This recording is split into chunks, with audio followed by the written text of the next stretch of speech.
ਧੰਨ ਵਾਹਿਗੁਰੂ ਸਾਹਿਬ JIO.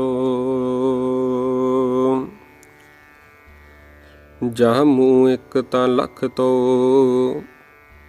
ਜਿਤੀ pin ਨਹੀਂ ਦਰ ਕਿਤੜੇ। ਬਾਮਨ ਬਿਰਥਾ ਗਇਓ ਜਨਮ, ਜਿਨ ਕੀਤੋ ਸੋ ਵਿਸਰੇ। ਪੰਜਵੇਂ ਪਾਤਸ਼ਾਹ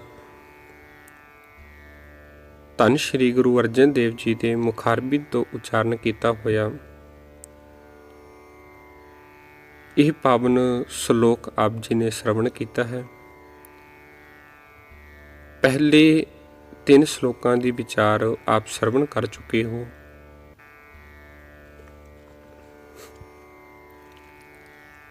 ਅੱਜ ਆਪ ਜੀ ਦੇ ਨਾਲ ਚੌਥੇ ਸ਼ਲੋਕ ਦੀ ਜੋ ਵਿਚਾਰ ਹੈ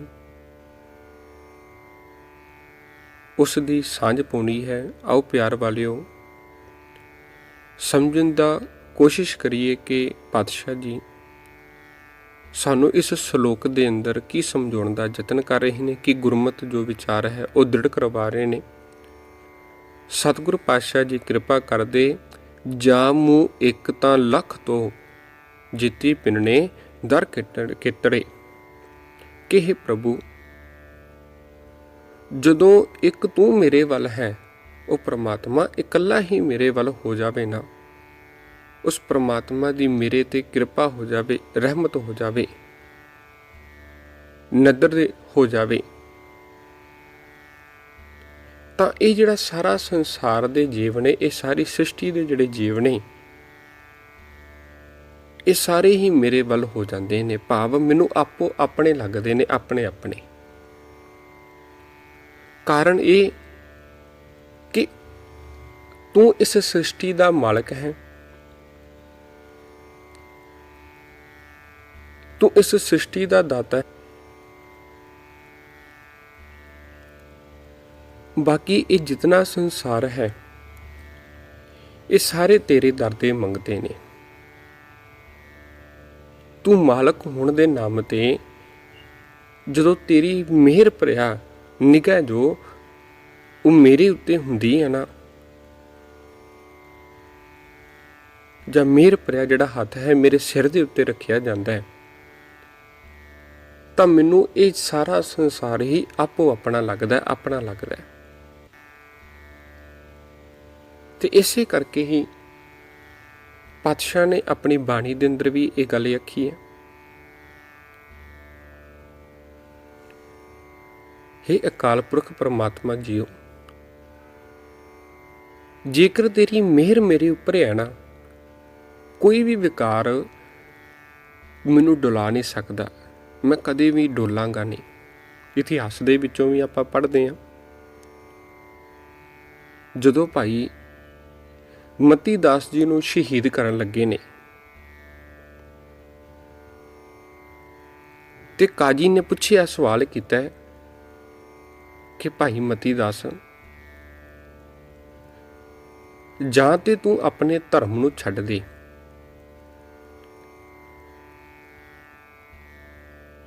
ਜੇਕਰ ਤੂੰ ਧਰਮ ਨੂੰ ਨਹੀਂ ਛੱਡੇਗਾ ਤੇ ਫਿਰ ਤੈਨੂੰ ਸ਼ਹੀਦ ਕਰ ਦਿੱਤਾ ਜਾਵੇਗਾ, ਆਰੇ ਨਾਲ ਸਰੀਰ ਦੇ 2 ਟੋਟੇ ਕਰ ਦਿੱਤੇ ਜਾਣਗੇ। ਤੇ ਨਾਲ ਕਾਜੀ ਨੇ ਇਹ ਵੀ ਗੱਲ ਆਖੀ ਕਿ ਜੇਕਰ ਕੋਈ ਤੇਰੀ ਆਖਰੀ ਖੁਆਇਸ਼ ਹੈਗੀ ਏ ਤਾਂ ਮੈਨੂੰ ਦੱਸ ਦੇ, ਤੇ ਉਹ ਤੇਰੀ ਖੁਆਇਸ਼ ਹੁਣੇ ਹੀ ਪੂਰੀ ਕਰ ਦਿੱਤੀ ਜਾਵੇਗੀ। ਕਿਤੇ ਇਹ ਨਾ ਹੋਵੇ ਕਿ ਤੇਰੇ ਮਨ ਦੇ ਅੰਦਰ ਕੋਈ ਇੱਛਾ ਹੋਵੇ, ਅੰਤਲੇ ਸਮੇਂ ਦੇ ਅੰਦਰ ਉਹ ਤੇਰੀ ਇੱਛਾ ਨਾ ਪੂਰੀ ਹੋਵੇ। ਔਰੰਗਜ਼ੇਬ ਨੇ ਤੇ ਕਾਜੀ ਨੇ ਇਹ ਸੋਚਿਆ ਸੀ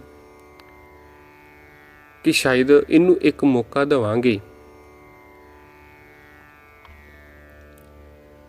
ਤਾਂ ਇਹ ਆਪਣੇ ਜੀਵਨ ਦੀ ਭੀਖ ਮੰਗੇਗਾ, ਇਹ ਆਖੇਗਾ ਕਿ ਮੇਰੀ ਜਾਨ ਬਖਸ਼ ਦਿੱਤੀ ਜਾਵੇ।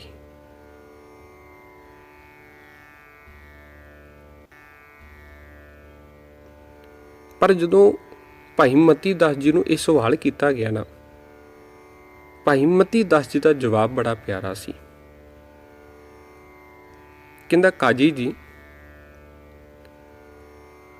ਜਦੋਂ ਮੇਰੇ ਸਰੀਰ ਦੇ ਉੱਤੇ ਤੁਸੀਂ ਆਰਾ ਚਲਾਉਣ ਲੱਗੋ ਨਾ, ਤੇ ਇੱਕ ਹੀ ਸ਼ਰਤ ਹੈ। ਉਹ ਸ਼ਰਤ ਇਹ ਹੈ ਕਿ ਮੇਰਾ ਜਿਹੜਾ ਮੁਖ ਹੈ ਉਹ ਗੁਰੂ ਦੇ ਵੱਲ ਹੋਵੇ। ਜਿਸ ਪਾਸੇ ਗੁਰੂ ਤੇਗ ਬਹਾਦਰ ਪਾਤਸ਼ਾਹ ਜੀ ਬੈਠੇ ਹੋਏ ਨੇ, ਉਸ ਪਾਸੇ ਮੇਰਾ ਮੁਖ ਕਰ ਦੇਣਾ। ਕਿਉਂਕਿ ਜੇਕਰ ਮੇਰੀ ਗੁਰੂ ਦੇ ਵੱਲੋਂ ਪਿੱਠ ਹੋ ਜਾਂਦੀ ਹੈ ਤਾਂ ਇਹ ਇੱਕ ਆਰਾ ਹੀ ਮੈਨੂੰ ਹਜ਼ਾਰਾਂ ਆਰਿਆਂ ਜਿੰਨਾ ਦੁੱਖ ਦੇਵੇਗਾ, ਦੁਖੀ ਹੋਵਾਂਗਾ। ਪਰ ਜੇਕਰ ਗੁਰੂ ਮੇਰੇ ਵੱਲ ਹੈ ਨਾ, ਮੈਂ ਗੁਰੂ ਵੱਲ ਤੱਕ ਰਿਹਾ, ਗੁਰੂ ਦੀ ਮੇਰੇ ਉੱਤੇ ਨਿਗਾਹ ਪੈ ਜਾਵੇ, ਨਿਗਾਹ ਸਵੱਲੀ ਹੋ ਜਾਵੇ, ਤੇ ਭਾਵੇਂ ਫਿਰ ਮੇਰੇ ਸਰੀਰ ਦੇ ਉੱਤੇ ਲੱਖਾਂ ਆਰੇ ਵੀ ਚੱਲ ਜਾਣ,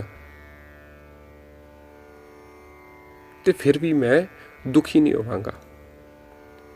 ਆਪਾਂ ਬਾਣੀ ਦੇ ਅੰਦਰੋਂ ਵੀ ਪਾਤਸ਼ਾਹ ਜੀ ਦਾ ਬਚਨ ਪੜ੍ਹਦੇ ਹਾਂ, ਭਗਤ ਕਬੀਰ ਸਾਹਿਬ ਜੀ ਦਾ।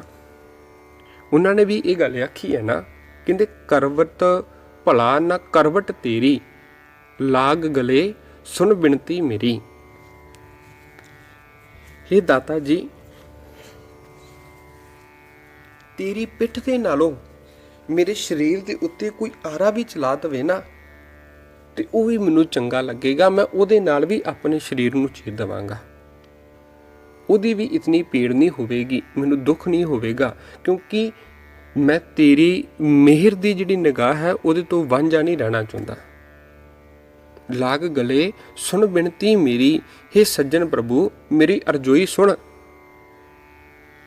ਮੈਨੂੰ ਤੂੰ ਆਪਣੇ ਗਲੇ ਦੇ ਨਾਲ ਲਾ ਲੈ, ਭਾਵ ਆਪਣੇ ਨਾਲ ਜੋੜ, ਤੇ ਮੇਰੇ ਤੇ ਆਪਣਾ ਰਹਿਮਤ ਭਰਿਆ ਹੱਥ ਰੱਖ। ਹੋ ਵਾਰੀ ਮੁਖ ਫੇਰ ਪਿਆਰੇ, ਕਰਵਟ ਦੇ ਮੋਹ ਕੋ ਕਾਹੇ ਕੋ ਮਾਰੇ। ਕਿ ਪਿਆਰੇ ਪ੍ਰਭੂ, ਮੈਂ ਤੇਥੋਂ ਕੁਰਬਾਨ ਜਾਨਾ ਹਾਂ, ਤੂੰ ਮੇਰੇ ਵੱਲ ਇੱਕ ਵਾਰੀ ਤੱਕਦੇ ਸੀ, ਅੱਖਾਂ ਭਰ ਕੇ, ਨਜ਼ਰ ਭਰ ਕੇ ਮੇਰੇ ਵੱਲ ਵੇਖਦੇ ਸੀ। ਮੈਨੂੰ ਤੂੰ ਪਿੱਠ ਦੇ ਕੇ ਕਿਉਂ ਮਾਰ ਰਿਹਾ ਹੈ? ਭਾਵ ਜੇ ਤੂੰ ਮੇਰੇ ਉੱਤੇ ਮਿਹਰ ਦੀ ਨਜ਼ਰ ਨਾ ਕਰੇ ਨਾ, ਤਾਂ ਮੈਂ ਜਿਉਂਦਾ ਨਹੀਂ ਰਹਿ ਸਕਦਾ।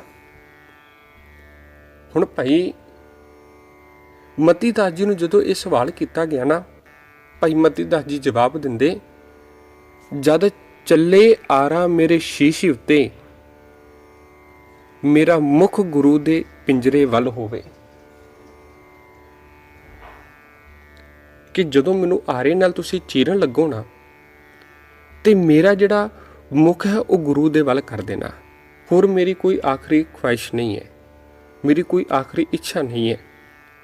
ਤਾਂ ਜੋ ਮੈਂ ਸ਼ਹੀਦ ਵੀ ਹੋਵਾਂ ਤੇ ਮੇਰੇ ਸਰੀਰ ਦੇ ਵਿੱਚੋਂ ਆਖਰੀ ਪ੍ਰਾਣ ਵੀ ਨਿਕਲੇ, ਫਿਰ ਵੀ ਮੈਂ ਗੁਰੂ ਦੇ ਦਰਸ਼ਨ ਕਰਦਾ ਹੋਇਆ ਸ਼ਹੀਦ ਹੋਵਾਂ। ਭਾਵ ਗੁਰੂ ਦੀ ਜੇਕਰ ਇੱਕ ਨਜ਼ਰ ਵੀ ਮੇਰੇ ਤੇ ਪੈ ਜਾਵੇ ਨਾ, ਤੇ ਇਹ ਮੇਰਾ ਜਿਹੜਾ ਜਨਮ ਹੈ ਇਹ ਸਫਲਾ ਹੋ ਜਾਵੇਗਾ। ਅੱਜ ਪਾਤਸ਼ਾਹ ਜੀ ਇਹੀ ਕਿਰਪਾ ਕਰ ਰਹੇ ਨੇ ਕਿ ਜਿਸ ਦੇ ਉੱਤੇ ਗੁਰੂ ਆਪਣੀ ਮਿਹਰ ਕਰ ਦੇਵੇ, ਨਜ਼ਰ ਕਰ ਦੇਵੇ, ਤੇ ਇਹ ਜਿਹੜਾ ਸਾਰਾ ਸੰਸਾਰ ਹੈ ਉਹਨੂੰ ਆਪਣਾ ਲੱਗਦਾ। ਕਿਉਂਕਿ ਇਹ ਸਾਰੀ ਸ੍ਰਿਸ਼ਟੀ ਉਹਦੀ ਪੈਦਾ ਕੀਤੀ ਹੋਈ ਹੈ। ਜਿਸ ਵੱਲ ਮਾਲਕ ਹੀ ਹੋ ਜਾਵੇ ਤੇ ਬਾਕੀ ਸੰਸਾਰ ਉਹਦੇ ਵੱਲ ਆਪ ਹੀ ਹੋਣਾ। ਅਗਲੀ ਪੰਕਤੀ ਦੇ ਅੰਦਰ ਪਾਤਸ਼ਾਹ ਜੀ ਕਿਰਪਾ ਕਰਦੇ, ਬਾਮਣ ਬਿਰਥਾ ਗਇਓ ਜਨਮ, ਜਿਨ ਕੀਤੋ ਸੋ ਵਿਸਰੇ। ਕਿ ਮਨੁੱਖ ਦੇ ਅੰਦਰ ਇਹ ਹੰਕਾਰ ਰਹਿੰਦਾ। ਮਨੁੱਖ ਸੋਚਦਾ ਕਿ ਸ਼ਾਇਦ ਮੈਂ ਉੱਚੀ ਜਾਤੀ ਦੇ ਅੰਦਰ ਜਨਮ ਲੈ ਲਿਆ, ਉੱਚੇ ਘਰਾਣੇ ਦੇ ਅੰਦਰ ਜਨਮ ਲੈ ਲਿਆ, ਤੇ ਮੈਂ ਪਰਮਾਤਮਾ ਨੂੰ ਵਿਸਾਰ ਦੇਵਾਂਗਾ। ਉਹਨੂੰ ਵਿਸਾਰ ਕੇ ਇਹਨਾਂ ਵਿਕਾਰਾਂ ਦੇ ਅੰਦਰ ਗਲਤਾਨ ਹੋ ਜਾਵਾਂਗਾ। ਸ਼ਾਇਦ ਮੇਰਾ ਜਿਹੜਾ ਜਨਮ ਹੈ ਉਹ ਸਫਲਾ ਹੋ ਜਾਵੇ। ਪਰ ਪਾਤਸ਼ਾਹ ਦੀ ਬਾਣੀ ਆਖਦੀ ਹੈ, ਕਹਿੰਦੇ ਭਾਈ ਇੱਕ ਗੱਲ ਤੇ ਇਹ, ਤੂੰ ਕਦੀ ਵੀ ਆਪਣੀ ਉੱਚੀ ਜਾਤੀ ਦਾ ਹੰਕਾਰ ਨਾ ਕਰੀ, ਕਿਉਂਕਿ ਹੰਕਾਰ ਕਰਨ ਦੇ ਨਾਲ ਤੇਰੇ ਮਨ ਦੇ ਅੰਦਰ ਵਿਕਾਰ ਹੀ ਪੈਦਾ ਹੋਣਗੇ, ਝਗੜੇ ਹੀ ਪੈਦਾ ਹੋਣਗੇ। ਤੇ ਉਹਨੂੰ ਫਿਰ ਬਾਣੀ ਮੂਰਖ ਵੀ ਆਖਦੀ ਹੈ। ਜਾਤ ਕਾ ਗਰਭ ਨਾ ਕਰ ਮੂਰਖ ਗਵਾਰਾ, ਇਸ ਗਰਭ ਤੇ ਚੱਲੈ ਬਹੁਤ ਵਿਕਾਰਾ। ਇਹਦੇ ਨਾਲ ਅਨੇਕਾਂ ਝਗੜੇ ਹੀ ਪੈਦਾ ਹੁੰਦੇ ਨੇ, ਅਨੇਕਾਂ ਵਿਕਾਰ ਹੀ ਪੈਦਾ ਹੁੰਦੇ ਨੇ। ਜੇਕਰ ਤੇਰੀ ਜ਼ਿੰਦਗੀ ਦੇ ਅੰਦਰੋਂ ਉਹ ਪ੍ਰਮਾਤਮਾ ਵਿਸਰ ਜਾਂਦਾ ਹੈ ਨਾ, ਤੂੰ ਉਸ ਪ੍ਰਮਾਤਮਾ ਨੂੰ ਯਾਦ ਨਹੀਂ ਕਰਦਾ।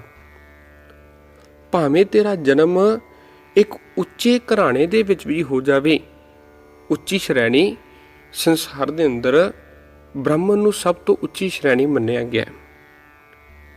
ਕਹਿੰਦੇ ਭਾਵੇਂ ਤੂੰ ਉਹਦੇ ਘਰ ਵੀ ਤੇਰਾ ਜਨਮ ਹੋ ਜਾਵੇ ਨਾ, ਕਹਿੰਦੇ ਤੇਰੀ ਜ਼ਿੰਦਗੀ ਦੇ ਅੰਦਰ ਜੇਕਰ ਤੂੰ ਪ੍ਰਮਾਤਮਾ ਨੂੰ ਵਿਸਾਰ ਦਿੱਤਾ ਹੈ, ਉਸ ਪ੍ਰਮਾਤਮਾ ਨੂੰ ਭੁਲਾ ਦਿੱਤਾ ਹੈ, ਤੇ ਇਹ ਜਿਹੜਾ ਸੰਸਾਰ ਦਾ ਅੰਦਰ ਤੇਰਾ ਆਇਆ ਹੋਇਆ ਨਾ ਆਇਆ ਹੋਇਆ ਇੱਕੋ ਬਰਾਬਰ ਹੈ।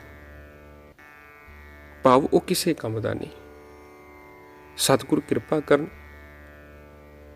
ਅਸੀਂ ਵੀ ਆਪਣੇ ਮਨਾਂ ਦੇ ਅੰਦਰੋਂ ਇਹ ਵਿਕਾਰਾਂ ਨੂੰ ਛੱਡ ਕੇ, ਹੰਕਾਰਾਂ ਨੂੰ ਛੱਡ ਕੇ, ਕਿ ਅਸੀਂ ਉੱਚੀ ਜਾਤੀ ਦੀ ਹਾਂ, ਮੈਂ ਨੀਵੀਂ ਜਾਤੀ ਦਾ, ਇਸ ਹੰਕਾਰ ਨੂੰ ਛੱਡ ਕੇ ਉਸ ਗੁਰੂ ਦੇ ਲੜ ਲੱਗੀਏ, ਇੱਕ ਅਕਾਲ ਪੁਰਖ ਦੇ ਲੜ ਲੱਗੀਏ। ਸਤ ਸੰਗਤ ਜੀ, ਜਿਸ ਮਨੁੱਖ ਉੱਤੇ ਉਸ ਗੁਰੂ ਦੀ ਨਜ਼ਰ ਸਵੱਲੀ ਹੋ ਗਈ, ਮਿਹਰ ਭਰਿਆ ਹੱਥ ਰੱਖ ਦਿੱਤਾ, ਤੇ ਉਹਦਾ ਸੰਸਾਰ ਦੇ ਉੱਤੇ ਆਇਆ ਹੋਇਆ ਜਿਹੜਾ ਜਨਮ ਹੈ ਸਫਲਾ ਹੋ ਜਾਵੇਗਾ। ਤੇ ਗੁਰੂ ਦੇ ਲੜ ਲੱਗੀਏ, ਗੁਰੂ ਦੇ ਉਪਦੇਸ਼ ਨੂੰ ਆਪਣੀ ਜ਼ਿੰਦਗੀ ਦੇ ਅੰਦਰ ਕਮਾਈਏ, ਤਾਂ ਹੀ ਹੋ ਸਕਣਗੇ ਇਹ ਲੋਕ ਸੁਖੀਏ ਪਰਲੋਕ ਸੁਹਿਲੇ। ਨਾਨਕ ਹਰ ਪ੍ਰਭ ਆਪੇ ਮਿਲੇ, ਵਿਚਾਰਾਂ ਦੀ ਸਮਾਪਤੀ। ਬੁਲਾਓ ਜੀ ਫਤਿਹ। ਵਾਹਿਗੁਰੂ ਜੀ ਕਾ ਖਾਲਸਾ, ਵਾਹਿਗੁਰੂ ਜੀ ਕੀ ਫਤਿਹ।